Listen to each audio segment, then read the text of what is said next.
Порядочных женщин здесь почти нет. Как ведут себя русские женщины, как они себя вообще проявляют, как они несерьезно относятся к институту брака, и поматросила и бросила. Я себя привередливым не считаю, но, конечно, степень сервиса здесь, она просто зашквар какой-то. Такого сервиса я, конечно, не видел даже в Южной Корее. И она сразу сказала: Израиль это не вокзал. И вообще, чего вы сюда приехали, ребята? Так, примерно так. Ну, это вот такое было первое впечатление от Израиля у меня. Люди не готовы контактировать и не готовы помогать. Русские не помогают русским, особенно колбасная Илья, они не помогают. Мы пошли к семейному врачу, и нам попалась опять украинка. Она не захотела толком нас принимать, нагрубила нам, и в конце всей этой истории бросила фразу: это вам за Каховскую ГЭС. Очень много было проблем, когда я хотел снять квартиру, и я сталкивался с тем, что украинцы не сдавали русским квартиры вообще. Они отказывали просто: мы не сдаем русским. В смысле, докажи, что я еврей? Ну докажи. Все документы у консула, все. Нет, докажи. В Израиле все работают за минималки. Что ты тут хочешь? Что ты сюда приехал? Минималки, 30 шекелей 90 огород. Ты что, больше тебе не дадут в Израиле? Вон, давай, там шоколадная фабрика, пригород Нацерета, давай.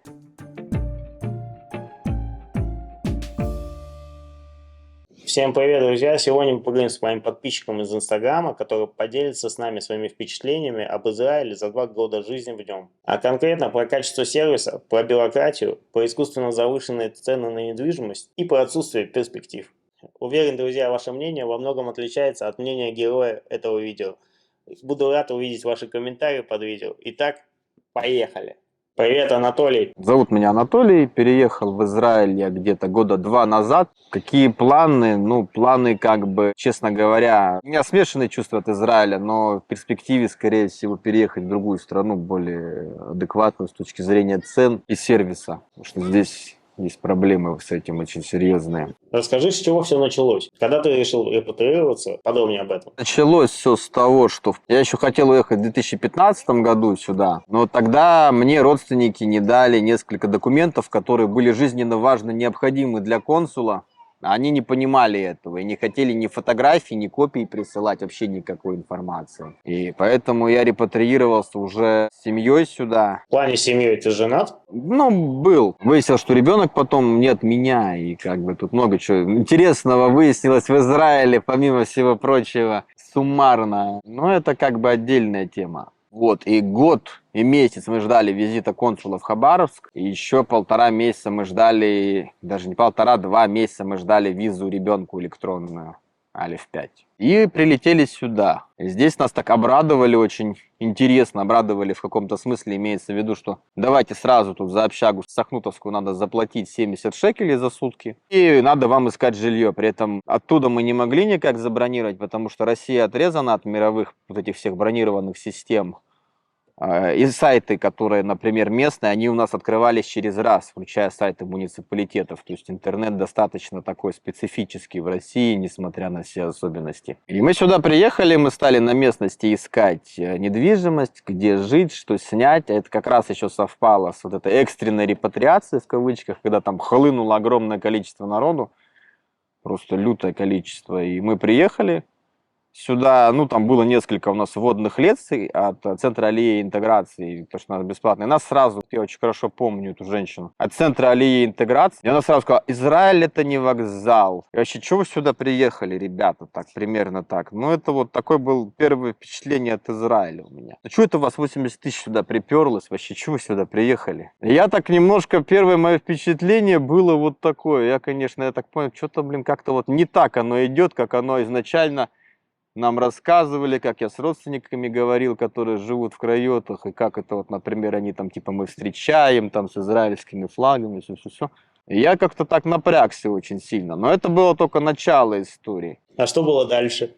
Ну и дальше началось веселье, собственно говоря, поход по всем вот этим вот инстанциям, собственно, первые шаги репатрианта в Израиле: открыть счет в банке, получить там таудат зиут, получить там, соответственно, остальные все какие-то документы. Ну да, обычное дело, у всех репатриантов такое. Вы сначала переезжаете, и у вас есть какая-то ступенчатая программа, что вы должны сделать, постепенно открыть счет в банке, вот это все. И тут начались самые интересные моменты. Первое, с чем я сразу столкнулся, когда мы пришли в Макаби, я очень хорошо помню этот момент, мы пришли в Макаби, в больничную кассу, И объективно говоря, ситуация была следующая. У меня нет Таудат Зиута, у жены нет Таудат Зиута, ну уже у бывшей жены. Мы приходим, меня зарегистрировали, жену зарегистрировали, а ребенка отказываются регистрировать. А я спрашиваю, а на каком основании? Ну вот он не вписан в Таудат Зиут, вот в смысле, ну какие Таудат Зиуты? У нас тоже нету Таудат Зиут. Все, что нам дали, это бумаги из аэропорта, Таудат Уле. Таудат Зиут, записывайтесь в МВД, идите в МВД. Изначально мы жили в общежитии при Сахнуте, и мы сначала вот куда была запись ближайшая, то есть у нас запись на МВД была там на какие-то там даты через 2 недели, запись в банк у нас была что-то там через 3 дня или там через 2 дня. В Макаби вот было в режиме лайв, можно было зарегистрироваться, собственно, не было, чтобы время не терять, как бы мы куда была возможность попасть, в первую очередь зарегистрироваться, мы туда и пошли в то учреждение. И мы туда пошли, ну вот у вас нет Таудат Зиута, мы не будем регистрировать ребенка, он не вписан в Таудат Зиут. Ладно, мы добились там спустя время, причем тоже там такая история. Полям 15 не выдавала, а как я помню, никакие Таудат Зиуты, они были заняты выдачей дарконов, и все, мы не выдаем ничего. Идите в Кирьят-Ата. Нас отправили в Кирьят-Ата, это где Икея, это типа пригород Хайфа. И мы попали в Кирьят-Ата. Ну, в Кирьят-Ата там получили вот это все. И ребенка вписали только в Таудат Зиут жены. То есть Таудат Зиут дали, но вписали только в Таудат Зиут жены, а почему мой не вписали? Ну, потому что вот у ребенка другая фамилия, мы сомневаемся, что это твой ребенок. Ну, блин, слушайте, у меня ребенок родился вне брака, тут очень важное уточнение, была корона, и там невозможно было брак зарегистрировать, ЗАГСы были все закрыты, и много-много-много было факторов, которые на это все влияли. Вот, и дальше по ходу дела, собственно, мы пришли в больничную кассу Макаби во второй раз. В банке все открыли, там без проблем было. Ну, относительно, опять же, с израильской банковской системой. Вот. Но когда мы пришли второй раз в Макаби, нам сказали, да, он вписан, но мы его не видим в базе. Идите в Битуах Леуми, там разбирайтесь. Ладно, мы звоним в Битуах Леуми, нам говорят, что вы тут это гоните, у вас все нормально, что вы тут? Нет, дайте нам справку, что у нас все нормально. Мы взяли эту справку, получили, пришли 3-й раз в эту Макаби регистрировать ребенка. Причем нас склоняли, сделайте регистрацию ребенка, страховку платно. То есть, типа, мы вот отказываем вам в бесплатной страховке для ребенка. Израиль же у нас социальная страна. 3-й раз мы к ним приходим с этой справкой из Битуах Леуми, что все нормально. Да, мы видим в базе, но он в закрытом профиле, мы ничего не можем сделать. Причем тетенька, которая нас принимала в Макаби, была с фамилией. Я как-то не делил как-то украинцев на хороших украинцев и плохих украинцев, как бы, ну, изменил свое отношение после этого, как бы, в этой ситуации. И у жены истерика, мы садимся в автобус, едем в автобусе, и рядом в автобусе сидит украинка, начинает рассказывать, а вот мы украинцы, мы беженцы, нам 20 тысяч шекелей дали, вообще так классно. Все хорошо у нас тут. А я сижу, меня просто разрывает от злости, что какая-то украинка отказывает моему ребенку в медицине и считает, что это правильно. И я ей говорю, знаете, вот из-за таких, как вы, как раз мы и страдаем. И ваши земляки на нас постоянно набрасываются и считают, что мы все сволочи и уроды из России. И слово за слово мы прям зацепились очень жестко в автобусе. И там была женщина в автобусе. Обычно женщина, она была непростая женщина, она оказалась помощником депутата Кнессета. Помощники депутата Кнессета ездят на автобусе. Она сказала, вообще-то говоря, отказ ребенка в регистрации в больничной кассе – это грубейшее нарушение. Мы сели с ней, поговорили так конструктивно достаточно. За всю эту ситуацию 3 отказов регистрации ребенка мы пришли домой с женой, был жесткий диалог у нас. Мы сели с ней, стали разбирать. Отказали по этой причине, какой у нас план действий. Отказали по этой причине, какой план действий. Окей, 2 часа мы разговаривали. Хорошо, я пойду 4-й раз в эту проклятую дырявую Макаби, но ты пойдешь со мной. Хорошо. Мы собрались, ноги в руки, пришли в Макаби, сели за стол переговоров, так сказать. И как бы мы сказали, так, ребят, вы даете нам письменное объяснение отказа регистрации ребенка с печатью, вашей подписью. И мы отсюда не уйдем, пока вы письменный отказ нам не дадите. То есть, либо вы даете нам отказ, что Таудат Зиут это просто бумажка, не имеющая никакой юридической силы, просто бумажка взял, поджал, жопу подтер и выбросил. Как бы, да, не является основанием регистрации ребенка в больничной кассе. И вы нам официально это в документе пишете, да, например, что мы отказываем, потому что этот документ не является основанием регистрации. Либо вы как-то решаете эту задачу здесь. Они, конечно, сильно напугались. И причем мы сказали, мы отсюда не уйдем, можете вызывать там Масад, Миштару, кого угодно, там спецназ, там, не знаю, там. Они очень сильно напряглись, потому что они понимали, что мы с этой бумажкой пойдем уже к инспектору. И будем уже разговаривать с инспектором, а с ними больше базарить не будем. Все. Разговор на этом закончится. То есть мы достаточно жестко стали с ними общаться, и они решили эту задачу сразу. И тут я понял, что в Израиле они не понимают по-хорошему, к сожалению. То есть когда ты с ними лояльно, они воспринимают доброту за слабость. Когда ты им кувалдой в лоб, они начинают как-то работать, шевелиться и так далее. И в этом плане, конечно, я был разочарован. Но это было только начало истории Макаби. Продолжение было еще круче. Мы пошли к семейному врачу, и нам попалась опять украинка. Она не захотела толком нас принимать, нагрубила нам, и в конце всей этой истории бросила фразу: «Это вам за Каховскую ГЭС». Это как раз было с моментом теракта, когда Каховскую ГЭС взорвали. Я думаю, ну ничего себе, я выходил на митинги против режима на Болотной, на Сахарова, подставлялся под ОМОНовские дубинки, и я еще взорвал Каховскую ГЭС. Ну ты, блин, молодец, тетенька. Еще на нас жалобу накатала. За нами дело не стало, мы там со второй попытки, с третьей, кое-как на сайте на английском языке ответную жалобу на нее составили за ее качество сервиса, мягко говоря, если это можно назвать сервисом. Как бы, ну, сменили семейного врача, потому что этот семейный врач совершенно некомпетентен с точки зрения работы, с точки зрения качества вообще предоставляемых услуг, мягко говоря. Но это еще не вся история. Это вот второй кейс с Макаби. Но третий кейс был еще круче. Я как-то сломал себе мизинец на ноге на работе. Я пришел, как бы, ну, вы зафиксируете травму. Они сначала не хотели это фиксировать, ходили там, гуляли в телефоны, все играли. Потом я пришел на рентген, рентгенолог сделал снимок, сказал, может сломан, а может и не сломан, я не вижу. Блин, в России оборудование допотопное, доисторическое, они видят все. В Израиле оборудование современное, они не видят. Как так? Ну да ладно. Потом в итоге назначают мне встречу у ортопеда. А у меня нога, ну как бы там разбита нога, кровь. То есть для меня каждый шаг ноги правой — это боль физическая. И они меня отправляют туда, на Харев-15, на гору, в район Кармель. А я живу на Адаре. Ну как бы мне по горам бегать с больной ногой, ну как бы... Потому что здесь рядом тоже есть ортопед. Я спрашиваю, а здесь ортопед есть на Герцель-стрит в Хайфе? Они мне говорят, ну как бы есть, ну как бы надо записаться в отдельной регистратуре, на каждом этаже отдельная регистратура. Это же с ума сойти, это наплодили какое-то количество чиновников просто лютое, которые сидят и играют в телефоны, общаются с бойфрендами. Но это отдельно, это как бы... Я прихожу на эту регистратуру, сидит тетенька ивритоговорящая, сидит арабка, которая говорит на английском языке и на арабском. Я к этой арабке, здравствуйте, hello, my problem for leg, this is for go to the doctor. Окей. Она меня записывает на ортопеду опять на этот ХРФ-15. Я ей говорю, слушай, а ближайшая дата есть? Как бы объективно говоря, у меня сейчас нога неправильно срастется, если там перелом. И что мне потом делать? У меня нога в ботинок не влезет. Они так напряглись, ну как бы есть. Она мне на английском объясняет, можно в срочном порядке, вас доктор-ортопед может принять, у нас есть такая опция в Макаби, может принять вас через 2 часа. Ну, я 2 часа подожду, кофе попью у вас рядышком, чтобы вы тут не скучали. Вы не против? Хорошо. Через 2 часа меня принимает доктор, тоже араб. Ну, на таком нормальном английском языке, кстати говоря. Поговорили с ним, выписал, составил рецептурную карту, все, прописал лекарства, все. То есть, как положено. Все обсудили, менять повязки и так далее, никаких проблем. Посмотрел снимки, кстати, он все увидел, в отличие от рентгенолога русскоговорящего, кстати говоря, что тоже интересно. Вот, собственно, вот это мое знакомство с больничной кассой Макаби. Это просто вот каждый у нас там поход в Макаби у меня, это каждый раз... какой-то поход приключениев, аттракционов просто. То есть найти доктора, найти специалиста, записаться, какие-то очереди, как в Советском Союзе. Причем зачастую на эти очереди не всегда приходят реально люди. Там, допустим, записалось несколько там, десятков человек, из них реально приходит несколько единиц человек, остальные просто не приходят. Это полный абзац.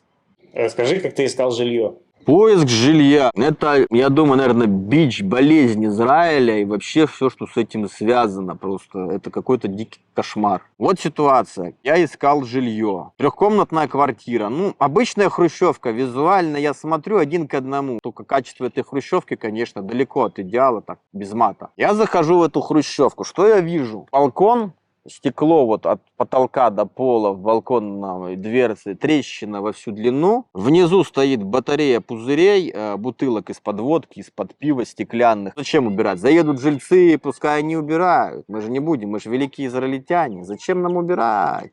Зачем нам в квартире придавать товарный вид? Зачем? Грязь, плесень, стиральной машинки нет, холодильника нет. Короче, ни хрена нет. Большие подозрения, что протекает крыша. Залог 2 гаранта, 2 900 и маклерские 1500 за вот эту вот помойку нам дайте еще. Сказать, что я был в шоке, ничего не сказать. Я стал смотреть уже по всей Хайфе. И плюс-минус такие вот варианты попадались. В каких-то случаях просто какие-то ужасные совершенно варианты предлагали там по типу кладовки, просто реально кладовка в чистом виде. Много каких-то неадекватных собственников, каких-то договоров очень таких странных. Найти нормального риэлтора, найти нормальную компанию с нормальным жильем — это целая история. Договор аренды заключается на год, заключается на иврите, и очень важно смотреть договора. Потому что бывают, стандартные договора, бывают договора там такие определенные, завуалированные, например, там типа да-да-да, на словах все хорошо, а по факту вписали, например, в контракт обязательный ремонт квартиры после съезда. Это какая-то классика Израиля, поэтому это все надо смотреть, и на слово людям верить совершенно нельзя. Они за свои слова не отвечают. В Израиле очень дорогое жилье. Оно очень сильно выше, чем оно реально стоит. Естественно, люди не тянут эту ипотеку, они не могут эту машканту ипотеку потянуть, они начинают думать, что делать. Порезать метраж, снести все стены, кроме несущих, и поставить какие-нибудь, разделить эту квартиру, несколько квартир как бы студий, и там в каждой из них поставить по раковине, унитаз типа санузел с душем, и все в принципе. И метраж таких помещений может составлять там 20-25 метров. И такие квартиры, они могут быть с блочными стенами, типа шлакоблок газобетона, могут быть вообще по типу гипсокартонных стен. Вот ты на нее дунь, и она рассыпется просто. И они это называют квартирами. И сдают, потому что это выгоднее сдавать, чем сдавать. Там трехкомнатную квартиру, лучше там трехкомнатную квартиру сломать все стены, разделить на 4 каких-то студии и сдавать их как квартиры-студии. Вот я снимаю квартиру-студию, но я нашел нормальную квартиру с бетонными стенами, 40 квадратов, я плачу 2200. То есть, допустим, за квартиру я бы платил, скажем, где-то в районе 2,5-3. Но это не включая коммунальных платежей. А за студию я плачу 2200, включая все платежи коммунальные, арноны и так далее. Расскажи, что ты думаешь про религиозный вопрос. Очень дорого жить вообще, и цена на недвижимость, она очень завышена. Про религиозный вопрос ортодоксальных евреев я вообще просто в шоке. Их огромное количество, самые убитые квартиры — это у эфиопов и у ортодоксальных евреев. Я разговаривал с кабланами, которые строят здания, которые делают квартиры, ремонты. Я с ними разговаривал. И как мне сказали кабланы с их слов? Они мне сказали, что мы не можем получить разрешение на строительство зданий, некоторых, вот несколько надо там в очереди построить зданий, если часть квартир мы не отдадим религиозным евреям со скидкой. То есть я вот просто физически общался с кабланом, это было в Хадере. Он говорит, нам не дадут просто разрешение, нам просто не дают. Все.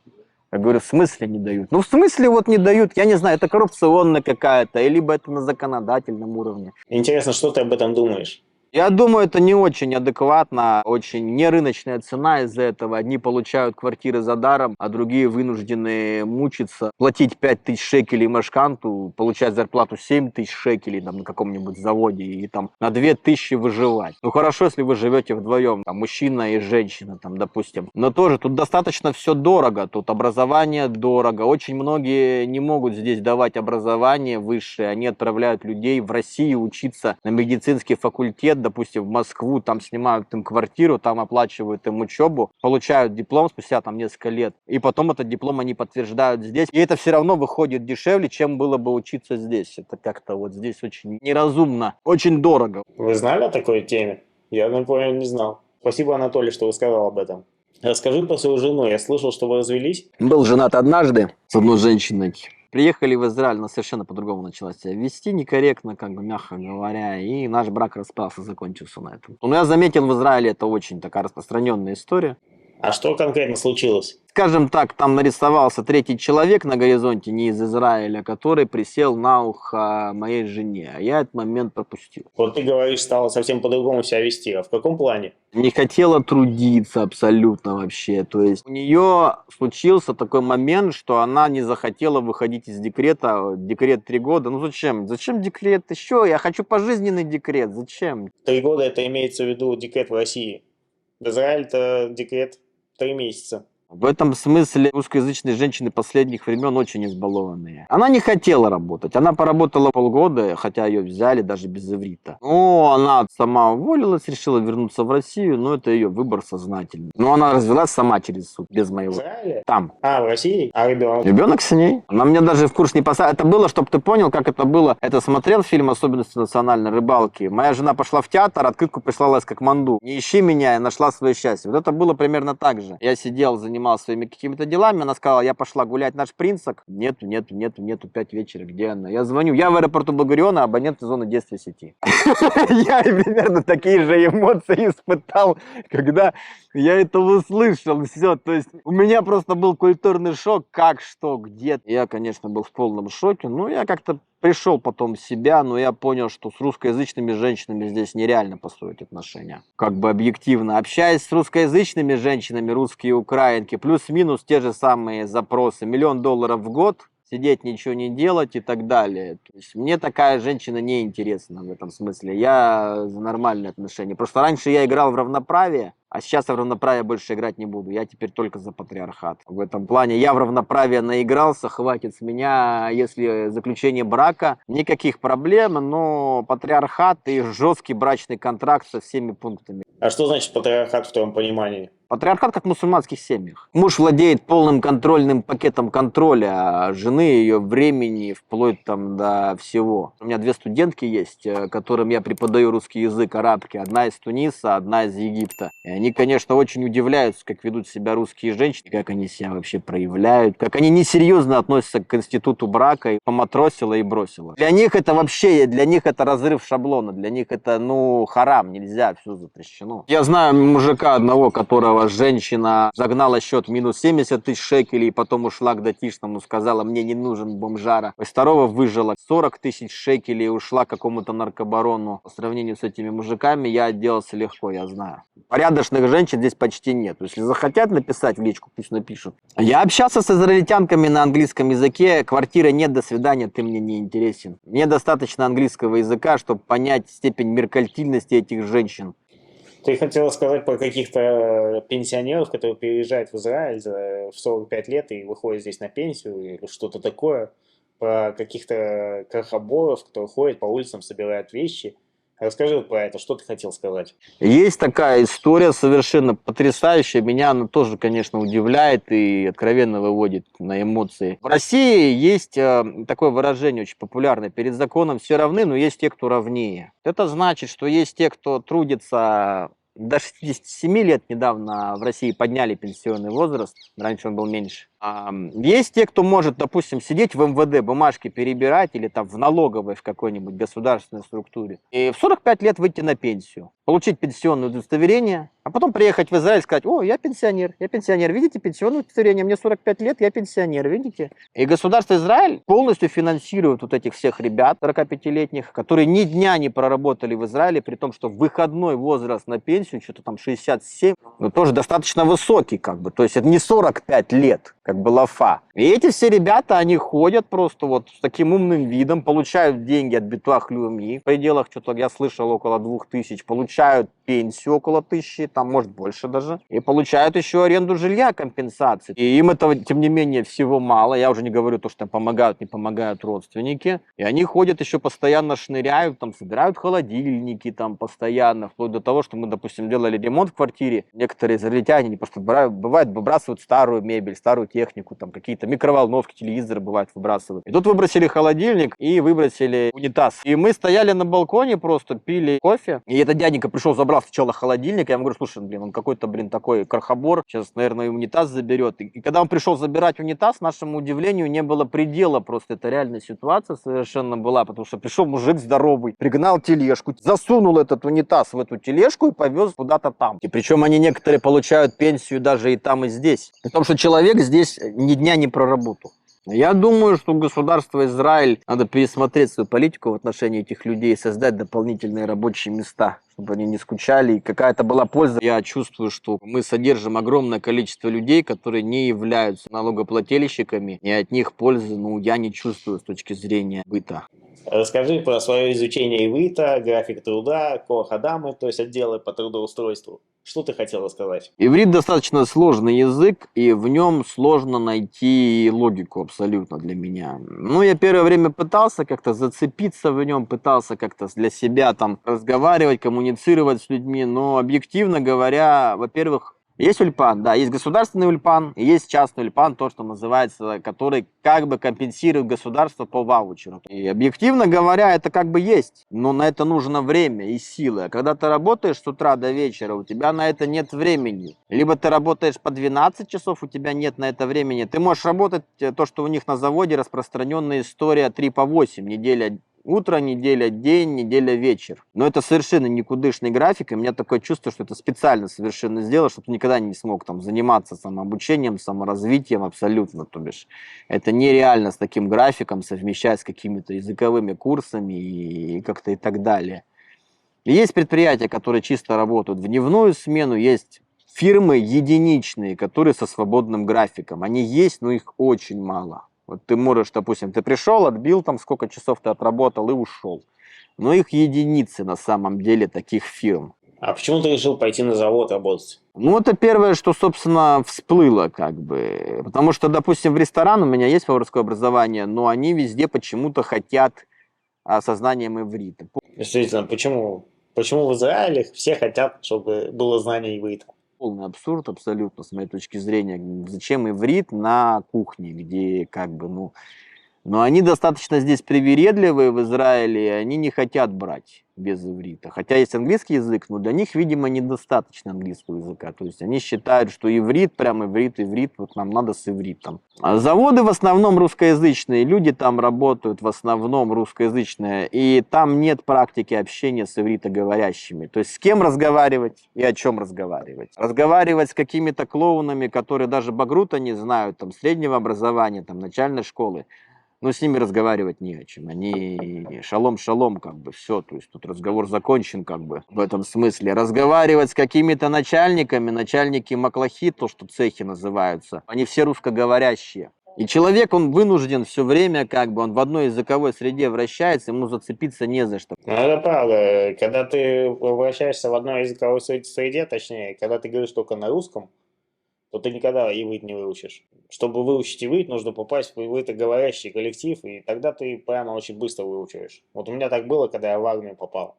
Призвался в армию, и там прямо за полгода уже на иврите говорил как на родном. Почти как на родном. Реально, очень быстро учится язык, когда именно попадаешь в среду. А вот люди, которые идут работать на завод, это без вариантов. Ты иврит никогда не выучишь. Анатолий, расскажи про коах-адам.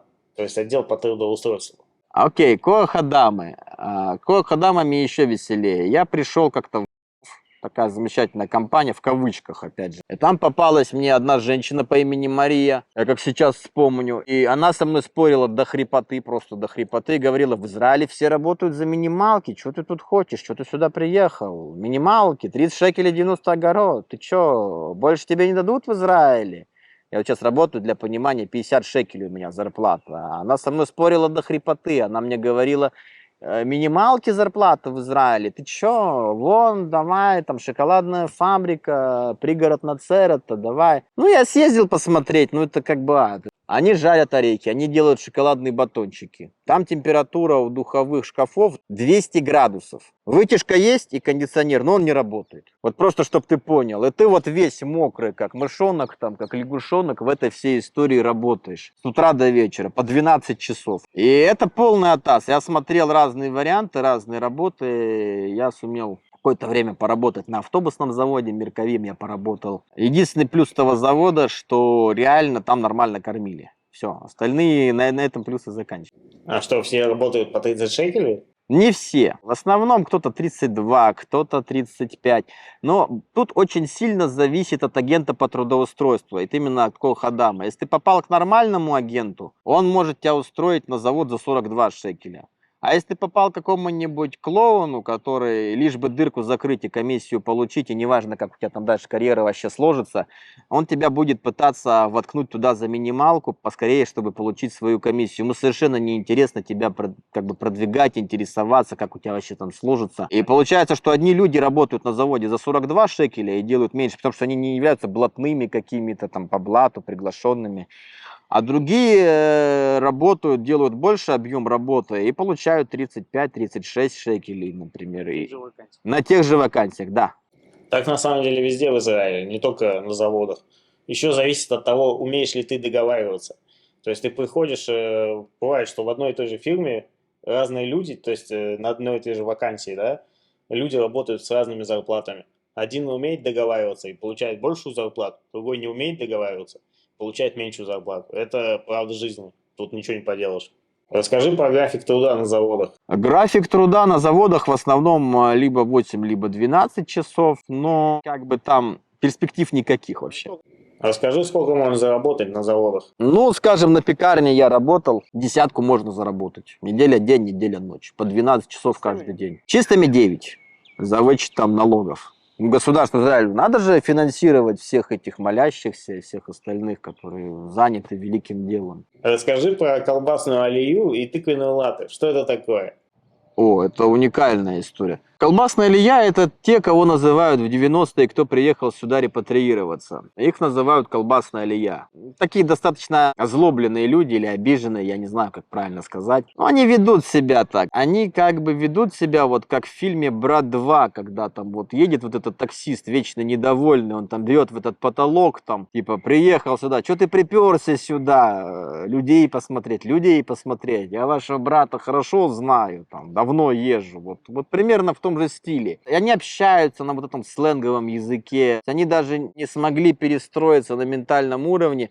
Уже язык поменялся, уже никто эти сленговые выражения Советского Союза не использует. А они все вот в этой модели как бы мыслят. Вот они устроились некоторые там на завод, и они там работают на этом заводе по 30 лет. Допустим, ты спросишь там, где туалет, условно говоря, простой пример. Туалет там-то, он отправит тебя в самый дальний туалет, который находится возле столовой, где-нибудь там в дебрях. Люди не готовы контактировать и не готовы помогать. Русские не помогают русским, особенно колбасная алия, они не помогают. Очень много было проблем, когда я хотел снять квартиру, и я сталкивался с тем, что украинцы не сдавали русским квартиры вообще. И неважно, хороший ты русский там и так далее, они отказывали просто, мы не сдаем русским. И причем это было видно, что это люди, которые из 90-х сюда приехали, им просто вот подфартило купить хату здесь без первоначального взноса квартиру. А сейчас такой возможности нет у людей. То есть тут как бы вот такие моменты, они постоянно просматриваются. Они вроде бы мелочи, но это неприятно. Расскажи про тыквенное латте.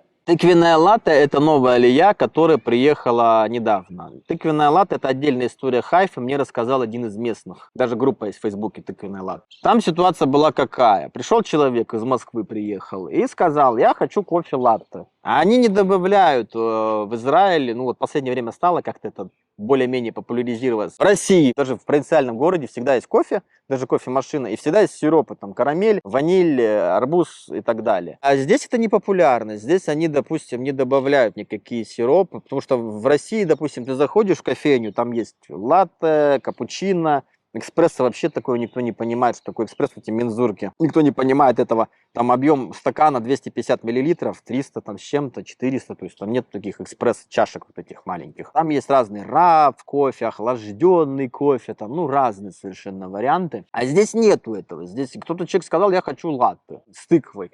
Что такое с тыквенные? Как, вы не знаете, что такое тыквенный латте? Там баш за баш. Даже в одном из ресторанов появилось меню теперь, наконец-таки, тыквенное латте. То есть, и вот понеслась вот эта песня в народе, что типа тыквенный латте и так далее, что типа приехали какие-то тут привередливые и прочее, прочее, прочее, прочее. Я себя привередливым не считаю, но, конечно, степень сервиса здесь, она просто зашквар какой-то. Такого сервиса я, конечно, не видел даже в Южной Корее. Я в Южной Корее был 3 раза, я вот просто сравниваю, я в шоке по сравнению там с Южной Кореей, при том, что в Корее тоже любят кофе.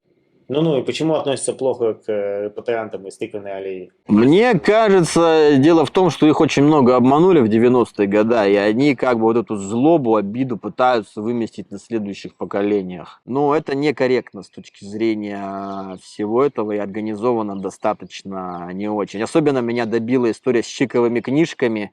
Для меня это просто был разрыв шаблона, потому что никто не применяет чековые книжки ни в Америке, ни в России, ни в Корее. Это вообще просто для меня был разрыв шаблона. В Америке вроде как применяют. Напишите в комментариях, кто знает. Я сразу вспомнил фильм про Фрэнка Эбигнейла, который там наводнил чеками, всю Америку и не только. И как-то, видимо, мало им этой всей истории. А здесь применяют чековые книжки и так далее. Расскажи про покупку недвижимости. Сейчас купить квартиру, я скажу страшные вещи, сейчас по цифрам, наверное. Да, наверное, надо озвучить. У меня знакомая работает в IT-компании. Она купила квартиру с горем пополам в Нижнем городе, в Хайфе. Даже не в Нижнем городе, на Халисе. Это в арабском районе, чтобы ты понимал. За 350 тысяч шекелей. Квартиру-студию, 40 квадратов. Такая коробочка. Кто-то слышал про такие цены за 350 тысяч шекелей? Вот я, например, ни разу не слышал, чтобы за такие деньги кто-то вообще продавал что-то. Тут, мне кажется, уличный туалет за 350 тысяч шекелей не купишь. Это прям по низу рынка, там на каких-то торгах. Причем эту квартиру нельзя купить за ипотеку, надо заплатить всю сумму сразу. Она взяла потребительский кредит, под этот потребительский кредит купила эту квартиру. И что такое 300 тысяч шекелей, 350? Это 100 тысяч долларов. 100 тысяч долларов это 3 квартиры где-нибудь в Германии, или там 4 дома в Японии, скажем. Или там, не знаю, 3 квартиры где-нибудь в Египте, то есть, ну, объективно говоря. То есть это мы по низу рынка взяли. А есть квартиры... Да, в Хайфе. А квартиры некоторые стоят, например, там порядка 1 миллиона шекелей, то есть 300 тысяч долларов, 350. То есть, ну, это космос. Это космос. При этом квартира, она может выглядеть как стандартная пятиэтажка в каком-нибудь там советском стиле. То есть, в ней ничего выдающегося нету. Она обычная хрущевка, вот выражаясь. Она по планировке хрущевка, выглядит как хрущевка, окна в ней как в хрущевке. И единственное отличие, что у нее первого этажа нету, вот как вот жилого, все. На этом это вот в чистом виде хрущевка 1 к 1, коробка просто. И за это платить 300 тысяч баксов, ну что-то странно как-то вот это.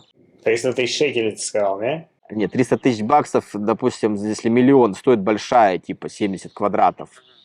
А то, что 300 тысяч шекелей, это прям студия, это надо поискать. И это еще надо накопить на первый взнос. Да, про 300 тысяч долларов это надо найти взнос, при этом одним они дают квартиры в Израиле без взноса. Эфиопом, у нас Эфиоп работал на заводе, он платил машканту 400 шекелей. Он говорит, а что, у меня машканта 400 шекелей, я не буду. Причем я его видел на работе там раза 2 в неделю. Один день он был угашенный, но он же в медицинских целях употребляет, он же болеет, ему плохо, бедному несчастному. А мы тут ерундой занимаемся. У мужиков там машкантов в Хадере там 4000 шекелей, допустим, то есть как бы...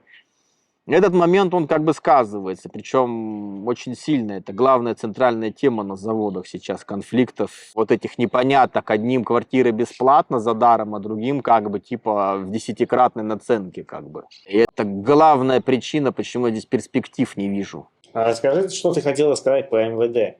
В МВД у меня потрясающая была история, я как-то утратил Таудат Зиут в автобусе, а я уже насмотрелся на все на это, на эти очереди километровые, на эти записи, что записываются и реально не приходят. Я прихожу в МВД, стоит хвост такой огромчик 20, я подхожу к охраннику, говорю, слушай, вот у меня справка из полиции о том, что я утратил Таудат Зиут с печатью, мне надо зайти и сделать новый Таудат Зиут, заказать и все. Без проблем проходи. Я прохожу туда, поднимаюсь, по-моему, на 3-й этаж, стоит несколько человек, наш русскоязычный сотрудник, наш МВД МВДшный ихний начальник-босс, такой здоровый дядька, англоговорящий по 2 метра, и какой-то араб. Я подхожу к англоговорящему, я к нашему не подхожу, потому что я понимаю, что это колбасное, или я с ним разговаривать особо не о чем. Я подхожу к англоговорящему, говорю, hello, maybe help me, next.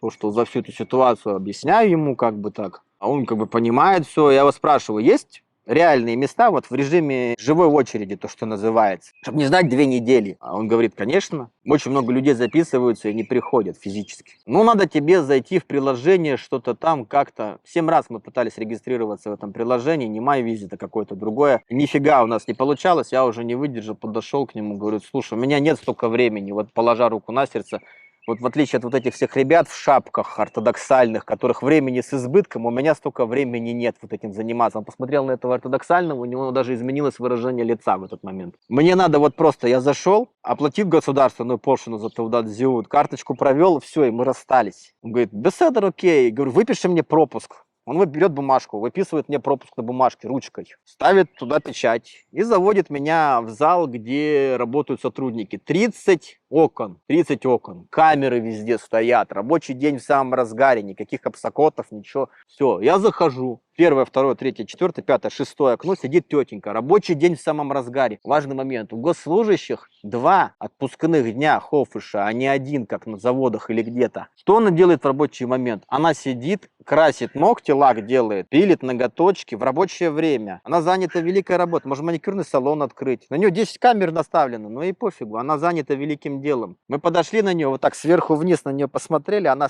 снизу вверх вот так подняла голову на нас, посмотрела. И мы поняли друг друга без иврита, без русского, без английского, без арабского. Просто на языке жестов. Посмотрели друг на друга, она говорит, sit down, please, я сел, сделали фотографию, улыбнулись друг другу змеиными улыбками, от которых крысы дохнут, сказали друг другу have a nice day и вышел оттуда совершенно каким-то, ну просто таким ощущением какого-то, ну не понимают по-хорошему. Вот ты со всей душой к людям, а они вот так все равно, то есть они не хотят работать, они ноготочки делают, лаки. И я туда выхожу, меня встречает опять этот русскоязычный охранник, говорит, а что так быстро? Я говорю, ну я помолился, вот оно и заработало, блин. Мы ж в Израиле, у нас все только так. Это была шутка, конечно же, да. Я просто сказал, ребят, у меня нет столько времени. Но я работаю с утра до вечера. У меня нету столько времени физически вот этим заниматься. При этом, когда ты видишь вот этих всех людей, когда ты особенно, допустим, выходной день, которые ездят в автобусах, все забито. Чем и заняты вообще эти люди? Вот ты смотришь и не понимаешь вообще, вот реально, чем они заняты. Потому что огромное количество людей, они работают на заводах, они света белого не видят. Они уезжают. Я работал на автобусном заводе Мирковим, я уезжал 4:30 утра и приезжал домой 7:30 вечера. Ну это ад, просто ад. И у нас водитель араб вез нас вдоль морей и океанов. Дорога занимала где-то час по экскурсионному маршруту, блин. Хотя реально можно до Кесарии заехать за 20 минут на самом деле. У меня есть друг один, у него была потрясающая ситуация. Он развелся с женой. Они приехали когда-то давным-давно, 1000 лет в бородатые года, они приехали сюда с родителями. Он еще маленький был. Ну, он как бы дали ему имя еврейское Феликс. Окей, Феликс и Феликс. Ну да ладно, как бы. Записали его как Феликса. Окей. Он работает, все, мужику 30 с лишним лет, взрослый дядька уже, лоб здоровый, как говорят в России в таких моментах. С женой не поладили, решили развестись. Они что-то там женились на Кипре, потом решили развестись. Развелись. А развод либо через суд, либо через датишных вот этих вот религиозных. Он попал к датишным, но на этом приключения не закончились. Он мне говорит, ну, развели, все, развели. Потом они стали до него докапываться. Говорят, ну, докажи, что ты еврей. В смысле докажи, что я еврей? Ну, докажи. Говорит, ну, все документы у консула, все есть, как бы там репатриировались 1000 лет назад. Документов новых нету. Нет, докажи. Как докажи? Что за бред? Нет, приезжай к нам в Иерусалим, вот тебе там, значит, туда-сюда, приезжай, докажи. Полный какой-то абсурд. Мужикам говорит, так я работаю с утра до вечера, устанавливаю шелеты, вот эти дорожные знаки, и не до этого, как бы. Нет, докажи. Короче говоря, в итоге им пришлось ехать на кладбище на какое-то еврейское, на котором похоронен дед, который с ними когда-то там репатриировался, привезти фотографию могилы деда, там со звездой Давида на надгробной плите. Вот, значит, могила деда. Ну, это полный абсурд. Это полный абсурд какой-то. Это какая-то странная очень история. Ну, он прям мне рассказывал очень подробно об этом всем. То есть, как они ходили, а еще у его мамы там началась деменция, она как бы туго достаточно так соображает, у нее проблемы. И там, конечно, было очень весело в этом смысле. Как-то вот докажи и все. То есть непонятно, что это было, почему, на каком основании.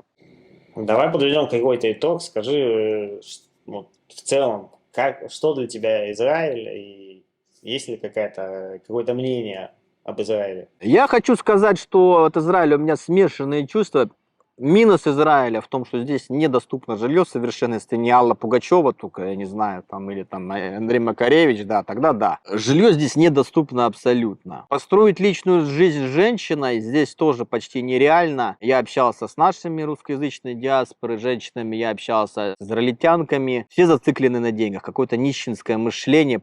Адское, я бы сказал, наверное, так, без мата. Очень в этом плане. Оно как-то доминирует в отношениях. Я познакомился с арабской женщиной. Она нацелена на отношения, она нацелена на брак. Да и, кстати говоря, фигура у нее получше, чем у наших, я тебе честно скажу, не в обиду сказано. Напишите что-то в комментариях по этому поводу. Поэтому, если вы хотите ехать в Израиль, это рекомендация всем новым жителям, смотрите, у вас должны быть родственники, которые реально будут вам помогать. Если у вас родственников, которые могут вам помочь, нету, вы не сможете ничего сделать. Вы не сможете ходить в Ульпан и совмещать работу, чтобы оплачивать жилье. Это нереально абсолютно. Есть заводы, которые предоставляют Ульпан, их, по-моему, 2 или 3, но это нереально. Но вообще снимать квартиру и работать, у вас просто не будет оставаться времени на изучение языка.